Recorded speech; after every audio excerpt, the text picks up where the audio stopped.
Welcome, everyone, to Scalable Insights. I'm Larry Dillon from the Wendover Corporation / InsightPRM.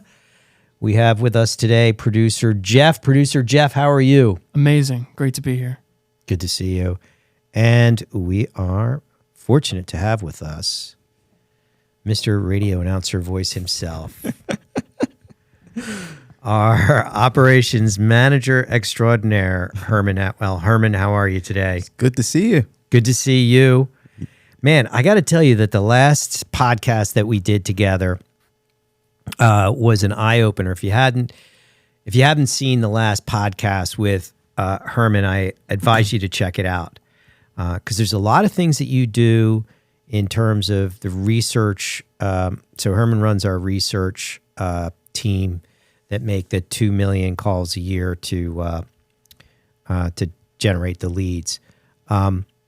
There's a lot of stuff that you do that I had no idea you were doing. That's great stuff, but also translates really well into sales. Mm-hmm. So it's always good to chat with you. A while back, we had David Parry in again. Yes. And every time I do the podcast with him, even though we've known each other for 25 years, I think, I always learn something, or it reminds me of something that we used to do that we've gotten away from. Yeah. And so today I wanted to talk about sort of mentality. Mm-hmm. And I talk about these, I talk about when I was in B school that one of the things that I took away, there were only a couple things that I took away from the 17 years I was in school, which, by the way, I dropped out with one course to go.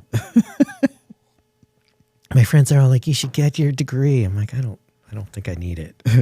Like, I should, but you're only one course away. Life is all about timing. I don't really care. So, but one of the things that they said is your suppliers, the people that you supply you stuff, probably know more about what's going on in your industry than you do because you only know your zone, right? You only know your business, right? Like we know what's going on. I don't even know what's going on here because the last time you shared with me a bunch of stuff that you're doing in operations and I was like, wow, that's really cool stuff. I should apply that to our sales team. Right. But they said, your suppliers, because they're dealing with a bunch of different companies in your industry, they know which ones are successful because they're the ones that are buying more and more and more of their product. Mm-hmm. That was one of the huge takeaways. I'm like, duh, that's simple. But I'm always surprised that people don't ask me, like, hey, Larry, what's the highest conversion rate from your leads? Because I'm going to beat that. That's a rock star. I don't talk about that in a second. Right. That's a rock star mentality, right? Yeah. Tell me the best way to do it. People just don't do it. And it amazes me because, you're in these conversations as well that we've got three groups of companies, three mentalities. And that could be the person at the helm or the business leader, or it could be the company itself.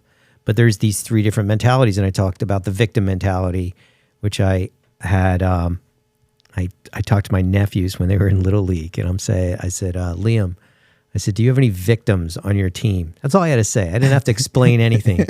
He goes, yeah, Uncle Larry. He knew exactly what I was talking about. He's like rolling his eyes. And I'm like, all right, if the victim screws up, who does he blame? He blames everyone else but himself, Uncle Larry. Yeah. And I'm like, he's like 8, 9, or 10 years old at this point. And then I'm like, because I asked him these questions, and then I said, does the victim listen to the coach? No, Uncle Larry never listens to the coach. He always knows better than the coach. And then I said, what about the best guy on your team, the number one guy? If he makes a mistake, who does he blame? He blames himself, Uncle Larry. Right. Does the number one guy listen to the coach? Yes, he listens to the coach. I mean, that's it. That's life. Right. That's right there. That's true. But unfortunately, I see too often the victim mentality can spread within your company. And I know there have been times where I've had people with the victim mentality in our team. Definitely. And try to work it. And if you can't work it out, you have to cut that out. You do. And you must have had some experiences like this with teams. Now, Herman's worked with, used to be with One-on-One Internet, which is like the GoDaddy of Europe, and massive teams. And how do you identify that, and what do you do, and how do you make the decision to, do you cut people out, or what? How do you handle that victim mentality? It's a last resort, obviously, because usually if you've got a team and you've pretty much gotten a sense for who's on your team, obviously your first instinct is to try to fix whatever the issue is. So you try not to take a hatchet to something that maybe only requires a scalpel. So it takes a little bit of investigative work first, just to sort of see, like, where's this all like really originating from? And sometimes it maybe only takes maybe going back a month or 2 months and just sort of looking at performance metrics and sort of seeing, okay, who used to be really, really strong, who isn't anymore, right? Because usually that's usually the trail of tears where it starts. And it usually starts out as like one person that starts to struggle when everyone else is pretty much plugging and chugging. And then as the months go by, you sort of start to see one sort of became like 4 or 5, and it becomes 7 or 8. Spread, like a cancer within the company. Yeah, it's tough. It's tough, and usually, what you'll do is, like, one of the first things I go is I'll just say, what challenges are you running into, right? And I'll say, how's and it'll, once it gets to 7 or 8 folks, you start to just sort of ask around, like, what challenges are you running into? And usually 3 or 4 of those 8, let's say, they'll all give you the exact same response as to what challenges they're running into. And it usually won't be, hey, I find myself missing opportunities to do this, or I'm not as quick on the draw to do that. It's usually some external force that causes, boss, I ran into a lot of repeat dials and a lot of companies that I've already dialed before, that I've, stuff like that, where it's like, okay. Because in actuality, what we do month to month in terms of the way we do our data, the way we do our calls, the way we monitor, usually that stuff's pretty, it's pretty consistent month to month. Bulletproof, yeah. It's, we really don't, change our approach to things from month to month. So when you start to see multiple agents all start to subscribe to the exact same excuse, almost word for word verbatim, it almost gives you the impression 3 or 4 of them got together.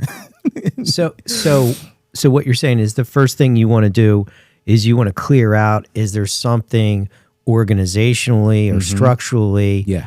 Are we causing the problem? That's a good take. Is there something that we're doing that's causing this negative issue? Right. And then let's say there's a case where that's not the case. There's nothing structural, but you've got this naysayer, and I always say, man, you can lose so much productivity in the lunchroom when they're all sitting around. Proverbially, you don't do that as much anymore because everybody's got so many remote workers. But what's happening now is they're texting each other, which is worse because it's during the day, and that can be 24/7 technically. Yeah.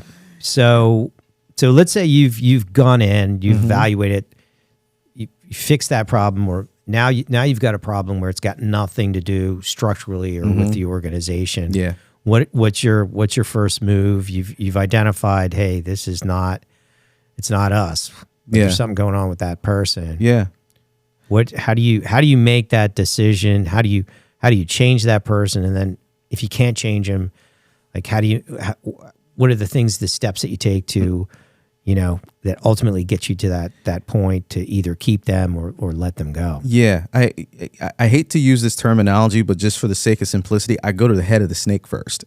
And that goes to that speaks to what I mentioned a minute ago about, okay, let me go back a couple of months when this downturn started to happen with this group of folks. When it started out, when it was just one and it sort of became two, which then maybe became 4 or 5, is I'll go to the initial person where I started to notice a change in performance, and I'll just really chat them up and I'll say, what's your experience like day to day working with us versus maybe 6 months ago? And I just sort of step out of the way and let them talk. Because oftentimes the issue will raise its own hand if you let them get to talking. Just lob it up for them and let them start to talk. And usually there'll be some issue once I've identified, okay, it's not us, right? And you let them sort of go through the different reasons. And once it's clear to me, okay, it's not us, it's actually the agent. What I'll still do is, because I still, at this point in the process, I'm still in the mindset of still wanting to save this agent. Yeah, of course, yeah. And wanting to sort of stem the tide, because my thought is, okay, if this is the source of where this apple is starting to go bad, is I'm figuring, okay, if I can kind of turn this one around, the others will follow in suit. Yep. So I can say, thankfully, most of the time that happens. Usually once we talk it out, and I can usually give some suggestions, like, try this again. What I'll do is maybe I'll take some old recordings back from when they were performing really, really well, and say, hey, listen to a couple of these and see if you notice a difference between then versus now. So you work it through. I work it that way. I try to be collaborative about it until I'm left with no other choice. Yeah. When it's clear to me that it's just purely attitudinal and there's nothing you can do. There's nothing you can do, because there could be a bunch of variables. Once they're not working with us, there could be life stuff going on, and you try to go into that as much as you can within reason. But if it's clear that, okay, this person sort of turned the corner, I have to sort of make the decision, okay, here's what we need to do. And you'll still put step goals in place and say, hey, here's what we need to see happen between now and, let's say, 7 days from now. We'll have this conversation again to see how we did. Yeah, and measuring is really important, because then they'll try to talk around and try to hold on as long as you can. But you have to make those change. You have to, when you do have a problem person, you have to get rid of them, because they'll do so much damage. And I've had to make that hard decision with my sales team, I would say 2 or 3 times in my career. And the minute you do it, it's almost like a rubber band, like released. Yeah. Like the team respects you. I've had people come in and say, we know that was a tough decision for you to make, but we respect you for doing it. Yahtzee. And then on the other side, we had a sales rep that was really good, good sales guy, and had a sales manager, but I noticed, his sales were going down. And I just got this sense he had some issues from home, because we were all right. We know each other, we know what's going on with their life and stuff, and so he's dealing with some stuff, and I knew it. And instead of like, hey, you got to bring your numbers up, or right after got bait, but I just knew for this kid, because he was always a hard worker. He always like crushed it. And I pulled him in the office, and I just felt like he needed like a boost of confidence. Yeah. Someone to believe in him. He was in an environment, and kind of grew up in an environment where it wasn't the most encouraging environment to grow up in. So I had some background on him. Right. And I just said, hey, listen, I just want you to know I believe in you. I took out a wad of cash. I'm like, this is for you. I want you to take the day off, go have fun, and come back tomorrow. That's all I said to him. I said, I believe in you. Yeah. I didn't go through and your numbers are down, this or that. I just knew, I had a hunch. I could have been wrong. Yeah. The guy comes back the next day, changed man, crushes it. See that? Crushes it for years, crushes it. He needed somebody to like just give him that boost. And I'm sure you know that. Like sometimes, for sure. And it's weird because sometimes it's instinctual, but you know, if you don't have those instincts, I don't know where you can buy them. Is there something online, Jeff? Can you Google that? How you can Google instincts? You know how I can get some instincts. But I'll look on Facebook Marketplace. But you should be aware of like if you're a business leader, like you kind of need to be in the head of the people that you're working with. Mm-hmm. You know, and if that's your department heads, your sales, marketing, admin, operations, you should be aware of that. I was on a tour the other day of this company that had brought me in to help them scale their business. Yeah. Pretty cool company. And we're walking through the warehouse and the CEO like knows all the people in the warehouse. That's awesome. It was just, the vibe was really cool. Yeah. Really cool. Yeah. Like, he's like, hey, Jimmy, hey, what's going on? And he was talking about some personal stuff. And it was just a cool vibe. And I'm like, wow, this is a really cool company. That's a cool CEO for sure. Right? So, but you do, you know, it's so important to have that gauge of where is the attitude of your company? Because I do talk to some business people who are like, I can't get them to do this. I can't get them to do that. Well, forget about scaling. Yeah. Like those words.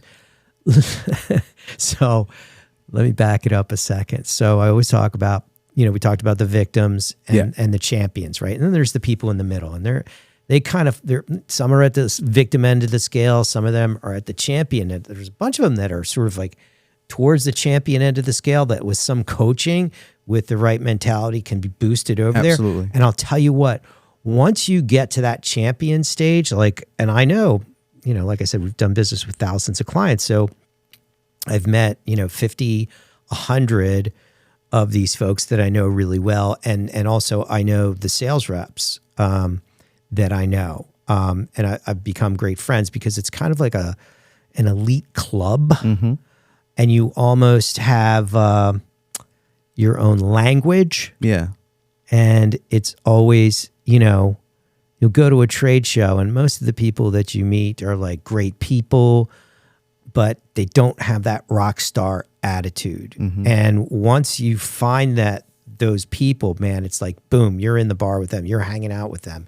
And then you become good friends, and then you hang out and you trade ideas. And it's the kind of people where I've got friends in California and Europe and Canada and, you know, on my phone, and I'll just call them up and I'll be like, oh my God, you won't believe what just happened today. Like something silly will happen, or you'll call them up for advice or just to share stuff with.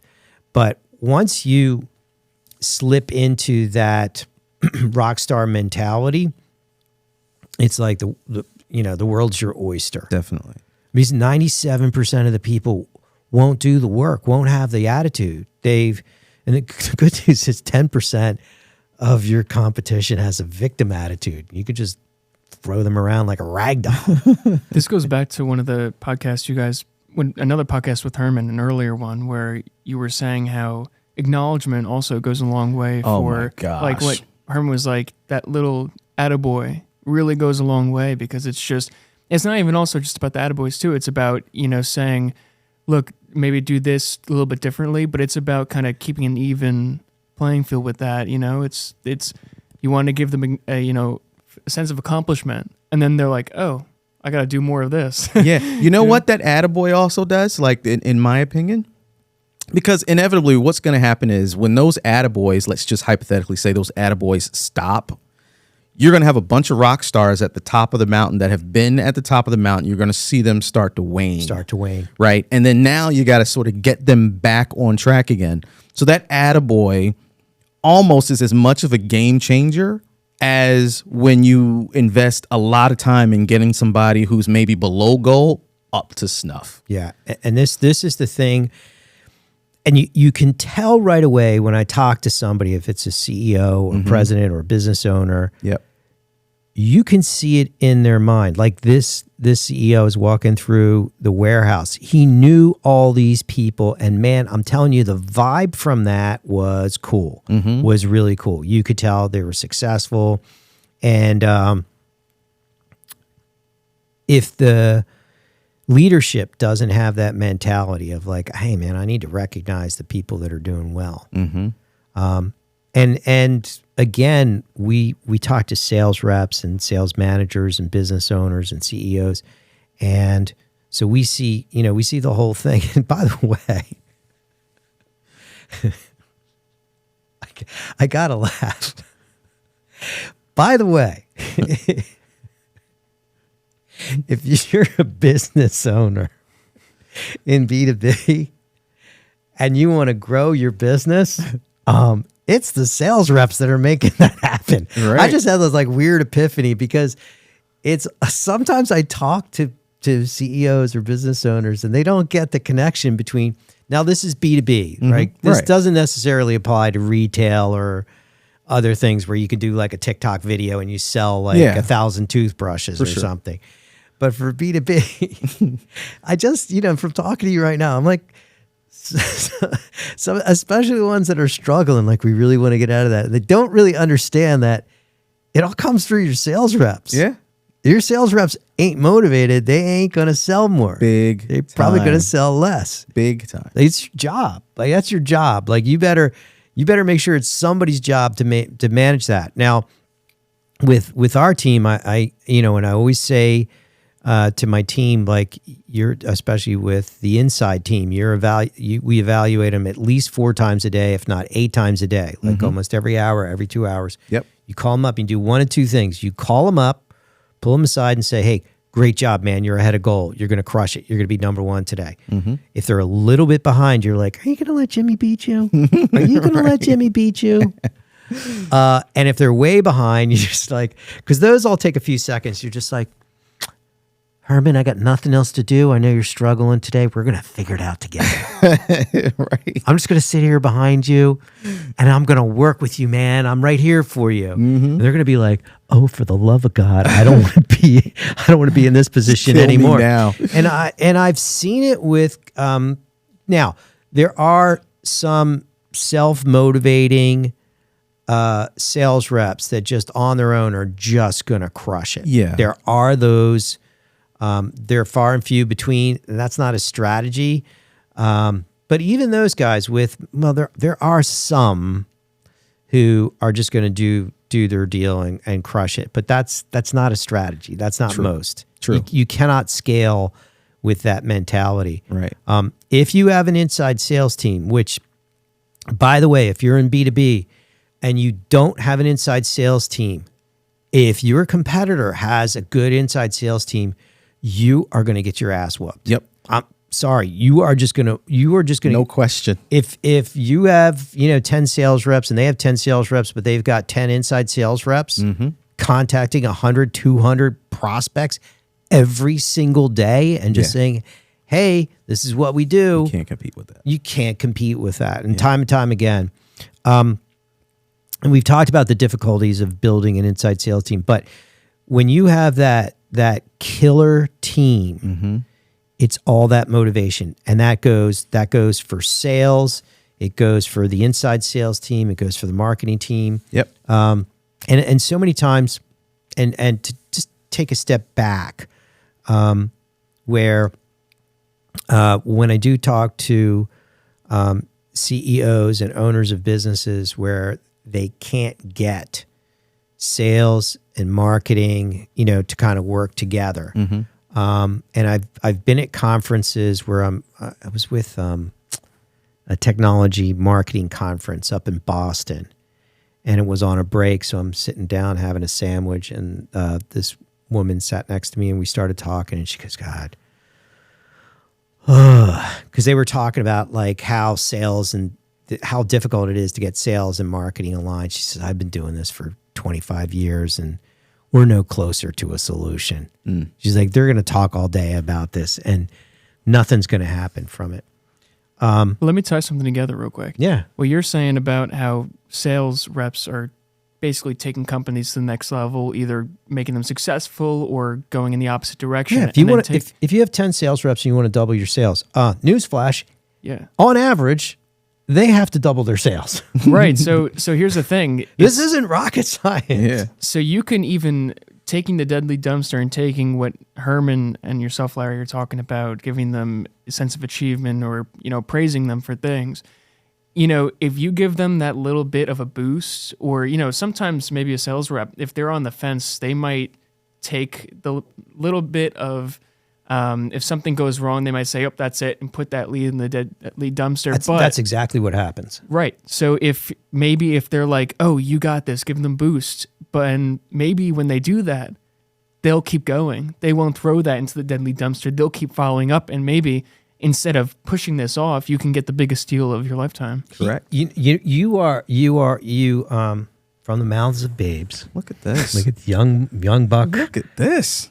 Jeff, the producer. And that's exactly right. And if you have that rock star attitude, and I've talked about this, like if I see a rock star salesperson, endless stories about how they took a lead that looked like it was dead. They blew them off the first time. They blew them off the second time. They just kept persisting. Right. And lo and behold, 6 months, 9 months, 12 months later, I just closed one of the biggest deals in my career. But wait, let me tell you what happened. And they will tell you all these gyrations versus, the victims. It'll be like, hey, the sales manager will be like, or the owner will be like, how'd you make out with those leads? Well, I left a message. I'm waiting for them to call me back. Yep. Oh my gosh. Stop it. If you have a sales rep that ever says that to you, you should just take your marketing spend, just turn it into cash, turn it into dollar bills, get a fire pit in the parking lot, get some marshmallows, graham crackers, and Hershey bars, and just burn that money and make yourself some sweet s'mores, because you're going to get more out of that than handing leads to a sales rep that says, I left him a message. I'm waiting for him to call you back. Yeah. Call me back. Forget it. It's crazy. Forget it. Crazy. But, no, that's a good point. But that all comes from the top down. And I was talking about this, like, I can't get my reps to do this, but you have to be a leader, and you have to say, I want to double my sales. That means every single salesperson has to double their sales. They have to become twice as productive. Yes. Which, by the way, means they have to get all things being equal. They have to do twice as many appointments. That means twice as many leads, or double the lead conversion, which, by the way, hint, usable hint number one, you could probably easily double the amount of appointments that you get from leads if you just throw out that mentality. Yes. I'm waiting for them to call me back. Right. Absolutely. It's crazy. But the rock star mentality has to start from the top. And you have to mandate that goes through the system. I've never talked to a rock star. I've never talked to anyone that's crushed it, that said, well, I can't get my sales reps to do this, or I can't get my sales manager to do that. Yeah. It's never the case. No. Never the case. If you catch yourself saying that, my best advice to you is to figure out why that is. You got to change that, because that's what's holding you back. There's no doubt. I mean, because like we talk about, you're going to have to become twice as productive. And there's a number of scenarios that come up that where I've seen us have to do that, even on the research side. But here's the thing. It all starts, since we're talking about mentality, it all starts with a mindset that says, oh yeah, we can do that. That's where it all starts. Like when you say it starts at the top, it's true, it does, but it trickles down. Like your team ultimately has to believe in their heart of hearts, okay, we need more. Okay, we can do that. It's only if you have a team that's of the mindset, no, I'm already topping out at what I can do. That's when you have a problem, right? Because now you're going to hit your head on a very low ceiling. But the one thing that I'm almost like super proud of, and I'm not bragging about this, but sounds like a brag coming. Here it comes, right? Brag alert. Brag alert. That's the setup. Is every morning, because I have this little ritual I do every morning where, you know, there are some supervisors that report up to me that right. are sort of in charge of, you know, being on the front lines with the team. But every morning we kind of huddle up before we get started, and I go, now, what can we do today? What's our can do, right? Mm-hmm. And they'll give me like 3 lines. We can do this, we can do this, we can do that. And then they sort of take that same mindset and they get the team pumped up before the shift even begins. Yep. Right. So the team starts today, every single day, thinking that there's really not much that's out of the realm of their capability. So as long as they're of that mindset, you're going to see them automatically. You're going to see that payoff in the end. You're going to see you're going to see that output increase just because of how they started the day, that we sort of reinforced them positively before they ever picked up the phone, before they did anything. And this is every day of the week where we're consistent with that. Even when the numbers are great and we're overperforming, what can we do? What's our can do's today? And occasionally, I'll say hi to some agents even. Hey, how's the day going? What's your can do? How's it going? And they'll feed me 3 things. Yep. So that's super contagious, that positive reinforcement. It truly does start in the mind, because there's only so much of what we do that's talent. I was just about to say mentality is super contagious. If the people at the top are not believing in what it is, it's true. It just goes down the line. Oh yeah. Yeah. No, it does get contagious, and you have to amplify that because it's going to get geared down. You got to be almost at 12, because then the next level is 11. Exactly. And the next level is 10. Is 10, right. So, but, and that's the thing, is that you can't be passive if you want to grow. Like, let's say your goal is to double your sales, which can be done, but you have to boil it down to, okay, how many appointments do we need? How many appointments did we do last year? How many new appointments did we do? Okay, we did 200. We got 30 new clients. That increased our revenue by $2 million. Right. Now we want to do double that. Well, now you've got to go on, whatever that is, from 100 to 200 appointments. But you have to have the numbers, because the numbers are the thing that is going to drive all of this. Because you can't just be fluff. It can't just have meetings and just be fluff. Yeah. It's got to be like, hey, congratulations. You went on 5 appointments last week. And I would measure the conversion ratio of leads to appointments. So if you have 10 reps, give them the leads. And then whoever has the highest conversion rate, that's the mark. That's the mark, yeah. But I think the challenge is that most reps are not rockstar status. It's only 3%. Yeah. So if you have 10 sales reps, you have 1 rockstar, 1 voice, and then you have 9 that have the wrong attitude. Right. And oh, by the way, you've got 1 or 2 that have a really bad attitude. And guess who speaks up the most in the lunchroom? I wonder. Jeff, take a wild guess. I know you're a newbie. Who is the most vocal? Rock stars, survivors, or victims? You're on a roll. Don't mess this up. I know it, but just to make sure, can you say it first? Well, I'm going to say that probably rock stars are not going to be blaming anybody, and they're probably doing what they can do, so I don't think they're going to be the most vocal. Process of elimination. So definitely victims. Yes. Look at this man. Look at this man. And now that leads me to announcing the start of my company next week.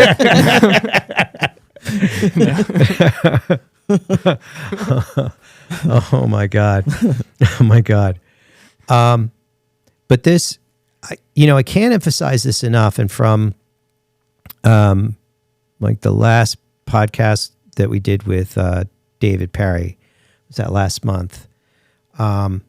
It really brought back, the numbers. It really boils down to the numbers, because that's what's going to drive all of this. And it all starts with, leads to appointments and and also setting that goal. because you want to reinforce the right behavior. Yeah. And getting them focused on that. For sure. And what you'll find is like our top rep keeps all kinds of numbers. How many dials, how many connections, how many this, how many that. Every month she does it for herself. And has been for like 20 years. Complete rock star. Yeah. Complete rock star. Because we coached her on it. We're like, hey, these are the numbers we require. We're going to get these from the systems, but here's numbers you should be looking at. And she'll publish them and she'll send them to me every single month. Yep. Every single month. She copies me on it and she goes, she's like, I know no one else does this. She's like, but this is the habit I got into like 20 years. Yep. Larry told me I should be doing it this way. So I just always did it this way. And so I think that, if you're in a situation where you don't think you can get people to change, like, I can't get my reps to do this, or I can't get my manager to do that. You got to work on that first. Yep. Which, by the way, you got to get that mentality out of your head. Because with that mentality, I don't care how much you spend on marketing or advertising or SEO or social media or content, or you could have a team of marketing people. They're just going to get leads that the sales reps are just going to ignore. Right. Or they're going to be like, I called, I left a message, I'm waiting for them to call me back. Yep.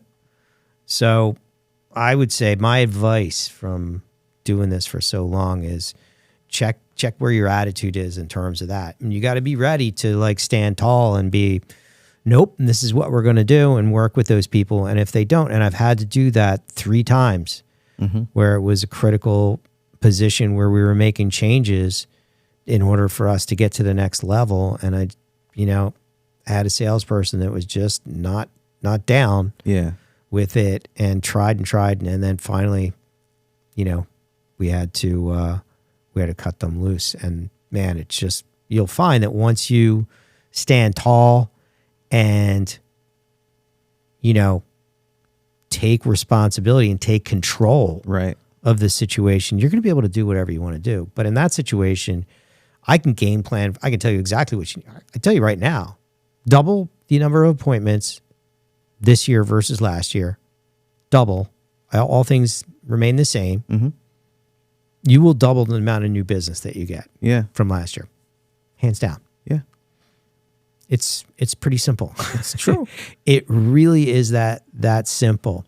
But the challenge is, getting the appointment, and that mentality is that victim mentality. Yeah. It reinforces. You got to erase that from your organization. You got to erase it from your own lips.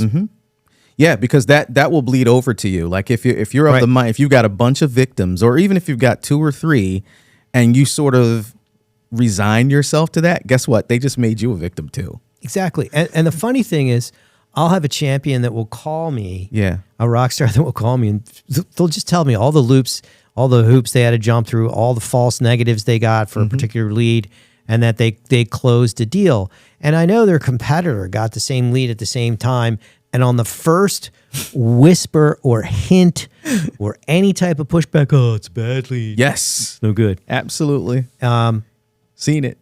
But they'll revel in how they rescue deals, and how deals maybe when they were after the appointment and they're bidding up against someone else and it looks like they're not going to get it, and they just pulled it out of the hat. I know now I can pull out my cell phone and I can call a number of people and say, hey, tell me, this is the topic. Do you have something for me? Yeah. And they'll be like, yeah, actually last week. So talk about Kreskin, right? So I don't know was it on a podcast, or was I just talking to you guys, or I was talking to a client, and I said, well, there's kind of a recession or a downturn coming, right? Yeah. So I said, I'll tell you what's going to happen. Somebody's going to call us up and say, you won't believe what just happened. My direct competitor. Yeah. So this is so funny. I said, this is what's going to happen. We're going to get somebody that'll call me up and go, you won't believe what just happened. This will be a rock star. It'll be like, my idiot competitor. Because there was a downturn in his business, in order to save money, this genius fires his #1 sales rep, who is a crusher, right? So I hired him. So I told Jeff that. And then I talked to one of my sales reps that evening. I was sharing this story because they've seen this cycle, which is like crazy. And it's so funny because the victim, that's obviously a victim, right? Cuts back to save money. And it's always the rock star that picks them up like so much. They want to call us and say like, you won't believe what just happened. So I talked to one of my sales reps who's seen this and she's like, oh my God. I'm like, what? She's like, I just got off the phone with this crazy good sales rep whose company just fired him to save money. She said, you just took like an elite athlete. Right. Who now is pissed off at you and is going to your competitor. Oh yeah. And the funny thing is that he's hired by this other company who wasn't aware of us, and now he's bringing us in, and he's like, I am bound and determined yep. to take so much business Now away from this extra company. motivated. Yeah. Biggest But I mistake. called it like right then and there. It's crazy that day. I Yep. spoke to Jeff, and then that same day. It wasn't even like, I don't even think it was that many hours after. So it was almost like instantly the phone rang. Yeah, the rep was like, oh my God. I'm like, what? What's the matter with you people? Stop it. Yeah. It's the mentality. So Yes. if you want to scale your business, the best thing you can do for yourself is develop or nurture or amplify that rock star mentality. And it really boils down to the little league. Mm-hmm. Yeah. Right? Tell me the worst kid on the team. When he makes the victim, when he makes a mistake, who does he blame? Everyone else, Uncle Larry, but himself. Right. Does he listen to the coach? No, Uncle Larry. Right. And then, all right, tell me about the best guy on the team. He screws up. Who does he blame? Blames himself. Does he listen to the coach? He listens to the coach. Word for word. So, and that's all it takes. But then you have to have the guts to take control. You got to take control of the company. I'm blown away by how many business leaders, CEOs, presidents, owners, sales managers that just give the keys to their company to people who shouldn't be, or wind up charting the destiny of the company. Right. Because they're just ceding like all control to them. Right. That's true. When you know what has to be done. So that's my advice to you, is you have to say, okay, we're going to double. And you got to, the hard part of that is, in order to do that, you're really going to need inside sales. Yeah. And that's honestly, that's a tough one to crack. But you got to crack it one way or another. You can outsource it or hire your own team, which is expensive and difficult. You'll probably make some mishires, but it's well worth it. Yeah. But yeah, it's funny. It really is. It's really that simple. Yeah. Yeah. I mean, those rock stars also will emerge eventually too, because like, for myself, if I see someone it's not intended to sound bad, but if I see someone doing really well or getting a lot of praise and they have this bar that's set, then I'm like, I need to get this guy out of here. I need to be there. And that's a really good point, because a rock star salesperson will be activated by that mentality from leadership. Man, you just hit on a really good point, because that will activate a sleeping rock star. Yeah. Right? They're probably doing fine, but the minute, and I've seen that where reps will close deals, work late on a Friday because they don't want to be beat. They don't care about the money. They just don't want to be beat by Timmy. Timmy's not beating me this week. I want that star sticker. Yeah, but it's true. Yeah, it's true. I mean, we've implemented some changes within. We're expanding. Yep. And we've got a competition going between our supervisors, right now. Yep. And man, it's almost instantaneous. And what's so great about it is that neither of the two supervisors, we kind of have like a horse race going on. Nobody's running away with it. And from week to week, because I kind of look at it daily just to see who's trending where. But, it's like, okay, this one's up by a nose, the next one's up by a nose. But what's cool about it is even across the team, right? Mm-hmm. Because even across the team, you have individual agents that are sort of prodded by, hey, John, I was beating Johnny by 3 earlier in the week. Johnny's now up 2, right? Yeah. So they're pushing themselves, right? And then we're there just to sort of reinforce and sort of nudge it along. And so that just sort of makes the atmosphere more fun. But the beauty of it is that's the kind of positive energy you want throughout your team at every level. And listen, it's got to come from the top down. Yep. And I'm not talking about CEOs taking an active role and getting into the weeds. Yeah. I remember I was out, and I don't even know if I want to say where, but I was consulting this company, and here, if you want, let me find the beep.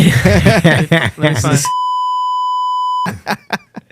So they had grown to like $800 million in sales with very little sales effort, just because they were in the beginning of this birth of this sort of technology.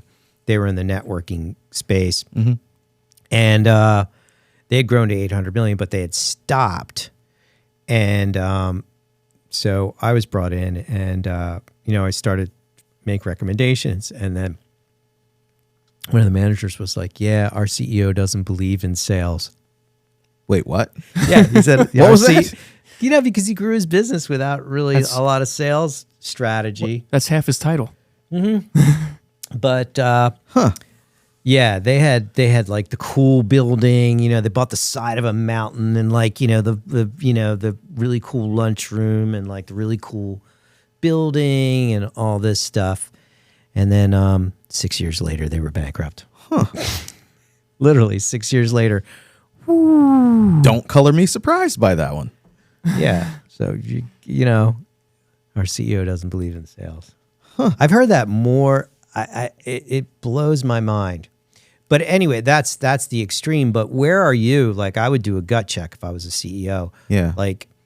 And like I said, I'm not talking about getting involved and being in on every sales meeting and but your attitude translates. Yes, it does. Like, what an attitude to translate through this pretty big company. Yeah. They're almost at $1 billion in sales, and then they literally just blew it. Oh, so funny story. So I made recommendations, and one of my recommendations was like they didn't have like any inside sales team, and their competitors had, 1,500, and the other one had 5,000 inside sales reps. Wonder how that movie ended. Yeah. So, but there were a bunch of other recommendations. So I said, well, you need to go hire like a really good inside sales manager. You need to hire like 100 inside sales reps right away and put this together. Yeah. So years later, I'm with my girlfriend in a bar in Stuart, Florida.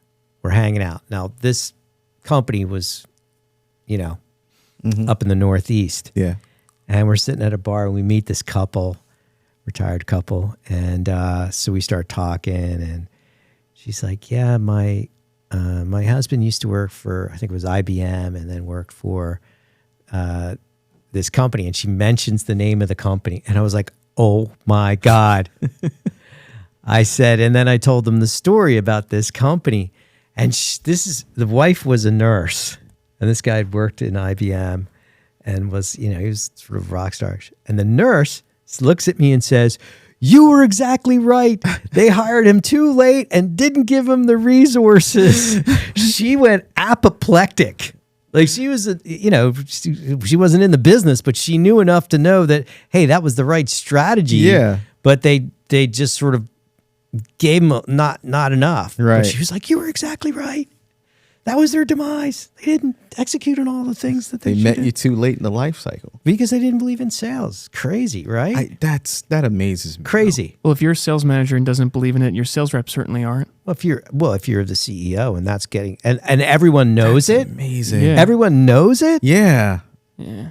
Yeah. It's crazy. But then listen, that's an extreme case, but then there's all these varying degrees. So if I was an owner or CEO, I would do a gut check, like, what is your attitude towards that? Because again, if you're in B2B and you want to double, it's going to come from That's where it's going to come from your sales guys. Yeah. If you're B2B consultative sale, let's be real specific. not retail. You're not selling,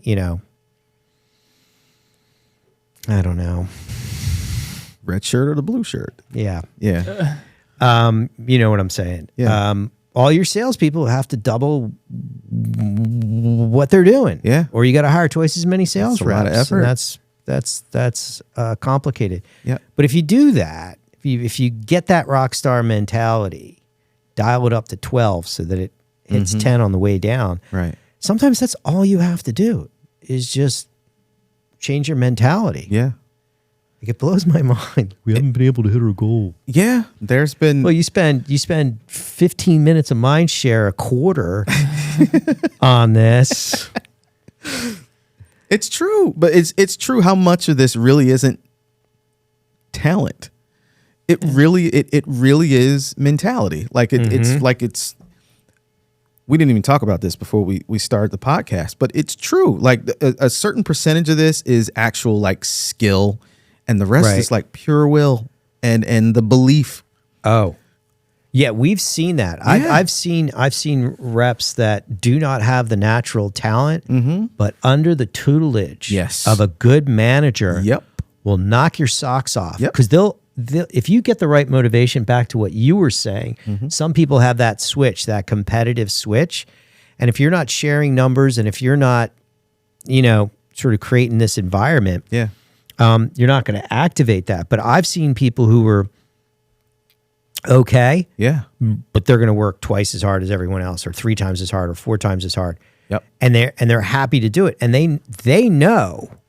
They're self-aware. They're like, I'm not the best sales rep, but I will work harder than anyone else, which is, when you listen to LeBron James, you listen to Michael Jordan, you hear them talk about like pre-practice and this and that. No one is going to work harder than me. It's true.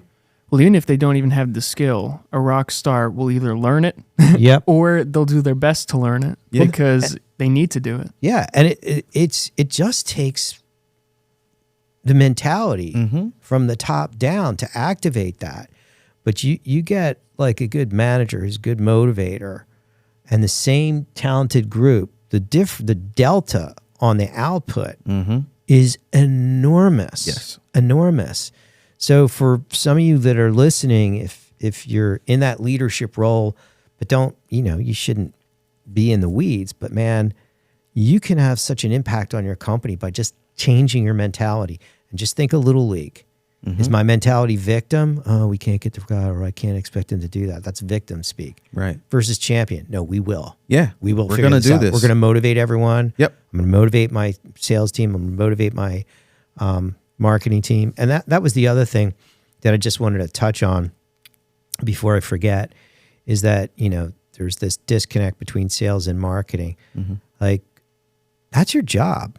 Like, make that happen. It ain't going to be easy, but you can make it happen. That's true. It might take money, resources, but figure out how to make that happen. And that is because sales and marketing are never going to work it out on their own. Never. It's like 2 kids arguing. You got to be the parent. But yes. I'll tell you the amount of gain, because the market, I'm going to tell you right now, 70-90% of the marketing leads that your marketing team has generated are dropped. Yeah. Are just dropped. Just not, they're viable prospects, and they're just going through the cracks. Yeah. And it drives marketing crazy, which it should. Of course. But sales, that's a whole thing. There is a way to work that out. But the first thing is, as a business leader, you got to get those 2 teams to work. They're not going to do it on their own. Right. And the potential for gain is literally, you think about David Perry double, tripling, and quadrupling the sales of companies. That's all from sort of getting this alignment and making sure that every opportunity that avails itself to you is executed on to the nth degree. Right. I don't have rock stars coming to me and saying, "Oh, it's been real easy. I just every time I make a phone call, they're like, yeah, I want an appointment. Oh, bring an order form because I want to sign an order form. And how big should the deposit check be?" Right. Nobody calls me and says that's it. Right. It's all like hard work. It's all like, because it's just not easy connecting whatever your thought process was before this podcast and exiting. Connecting with somebody who's going to buy what you sell is so complicated. Yeah. I can't even tell you like what's going on in the buyer's mind, because the buyer doesn't have to follow your rule. Right. Like we have a selling process that we go through. The buyer doesn't give a damn. Right. It's true. About your selling process. Right. They could care less. Yeah. Hey, jackass, by the way, they don't have to follow any of your rules. They don't have to call you back. That's true. They don't have to fill out a form. Right. Oh, I get so pissed off when I'm talking to somebody. I'm going to buy something. They're like, have you filled out our online form yet? No. All right. Well, I can't put you with a salesperson until you fill that out. It's a true story. I'm like, well, listen, Jimmy, it's Jared. All right, whatever, Jason. It's Jared. Listen, I'm not filling out the form. I'm a big boy. I've got like a full-time job. Right. Well, I can't connect you with a rep. I'm like, well, I'm going to go elsewhere. Okay. Wow. Yeah, that's no Not good. only going elsewhere, but I'm going to badmouth your company for the rest of my life because that is a loser mentality. Like, what the hell? Like, you need to fill out the form. You need to do this. Like, stop it. Hung up in your process. I'm the buyer. I do whatever I want. Who's that, Cartman? I think so. At South Park. I got to respect my authority. He holds the gold. Stop looking at buyers like they're all going to do the same thing and follow the same process. You know, there's savvy buyers who don't want you to know that they have $1 million budget. Yeah. They're like, I'm a buyer. I'm smart. I'm not going to tell you what my budget is. Right. I don't want you to think it's too lucrative because I'm going to try to beat you up on the sale. Right. Right? Yeah, it's true. So. Ever bought a car? Yeah, same thing. It's true. Well, listen. Thank you very much, Herman. This was fun. It's a lot of fun. It's always fun. We never know which, we don't really ever have a plan when we do this. No. Like, what are we going to, I don't know. In this particular case, Larry Dillon was on his A game today, was he not? Because he had so much insight. Because I got to go back to work. Stop. So yeah, you'd be surprised how much I've learned from this guy in like 4 years' time. Well, that we worked together. It's all bad information. So you need to erase that. You need to read a book. We can't talk about any of it, but go read a book. Go read a book. Jeff, the producer, good job today. Thank you. This is chock full of good information. At least I think. It was a good one. Again, For sure. It's just my humble observation. I didn't figure any of this out. Like I see, this guy will tell me about like, hey, we've gone from 10 million to 100 million. Oh, okay. Let me take some notes. How did you do that? Yeah. And they will tell you. They will tell you how they did it because they know their competition won't cover them. Right. Like they're just literally, I'll tell you exactly how I do it. Right. They come up to me at a trade show with their chest out. They'll be like, I know you sell to all my competitors. I don't care who you sell to. I know each one of them and I'll kill all of them. I'm going to beat them up. And then they'll walk away. That was it. Just literally like in my face. Right. Like, I don't care. I destroy every one of them every single day. We sell circles around them. If you're CEO of a company, you better make damn sure that that's the guy that's working for you. Absolutely. And this whole business about like, well, I can't get my guys to do this. Stop it. Yeah. Get out of business. Go sell the company or something. I don't know. Yeah, no, you are absolutely right. Absolutely right. It's people management, folks. It's not talent management. Yeah, no, that's actually that was enlightening. Yeah. All right, everyone. Thank you very much for tuning in to Scalable Insights. If you have any comments, questions, concerns, anything for Herman, Larry, or anyone that you think of, put it in the comments. All right. Well, have a good day. Sounds good. See ya. ya.